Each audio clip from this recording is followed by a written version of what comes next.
Hi there. I'm Christine Dunbar from speechmodification.com, and this is my Smart American Accent training. Welcome to our Word of the Day series and a bonus class today. It's Memorial Day weekend, and so I thought I'd talk about the words memory and memorial. And what I want to look at is, of course, the pronunciation for these words, but also the syllable stress in the words, how the vowels change, and how word families like memory versus memorial, how the pronunciation changes from word to word as you add different prefixes, suffixes, etc. So this is something we look at a lot. I do try to cover word groups together in our Word of the Day series to help you understand a lot of different iterations of the word that you might be using. So it is Memorial Day weekend, and we're going to talk about the word memory and how that turns into memorial. So first of all, the word memory has first syllable stress. That means my mem syllable is long and has the clear vowel eh. It's like the vowel in red and tent. And you may think of another word with the same eh vowel. Watch out that you're not doing something more like an A. In your native language, you might see this letter and it's associated with the sound A rather than eh, the lax American eh sound.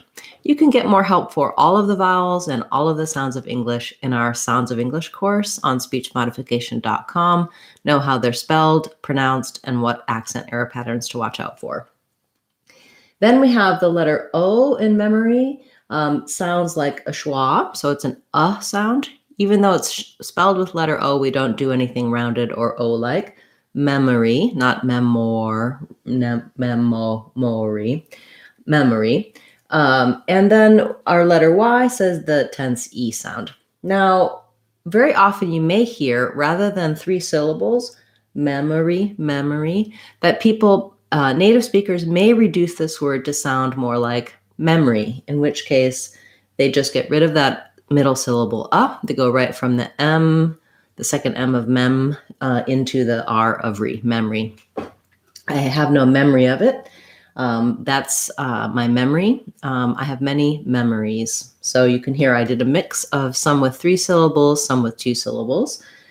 Generally in connected speech, if I'm highlighting a word, maybe I'll use the 3rd syllable. Most of the time, native speakers are going to reduce that down. Then when we look at memorial, we have a significant difference because the syllable stress changes. First of all, we have additional syllables, but we no longer have that stress on the first mem syllable. And so now our letter E is turning into an unstressed, reduced schwa. It sounds like So I wrote it here as M-U-H, because it's a very short, light touch into our stress syllable, more. And while the or said an or nothing here in memory, in memorial, we have a clear or vowel because the second syllable is stressed. So where we have a stressed syllable, we tend to have a clear vowel. And often where we have an unstressed syllable, we have a reduced vowel, or sometimes the syllable even drops. So when I have a word that starts with that has second syllable stress, a good way to practice is by starting on the stress syllable rather than starting the word at the beginning where you may say your old accent patterns. You want to start on more, or even just on or more, and then memorial. It's a good way to get that rhythm and to get that clear vowel, and it tells your brain to pay attention, and you're aiming for that more rather than memor or memory. You're going to start with more, and this is just going to be a very short, light touch, and your length and your clear vowel is going to be on the more. And then we have an EL ending. So we have a tense E sound, a schwa, and a dark L. Again, you can get more help for the sounds of English like L at the ends of words in our Sounds of English course and our videos for that. Memorial. When you can practice, I gave you some examples of using memory in a sentence. Let's try some for memorial in a phrase as well, because we want to not only work on the word by itself, but begin to practice in short phrases so that the new rhythms, the new vowel sounds, the correct pronunciation comes out fluently and easily in your everyday speech. So tomorrow is Memorial Day.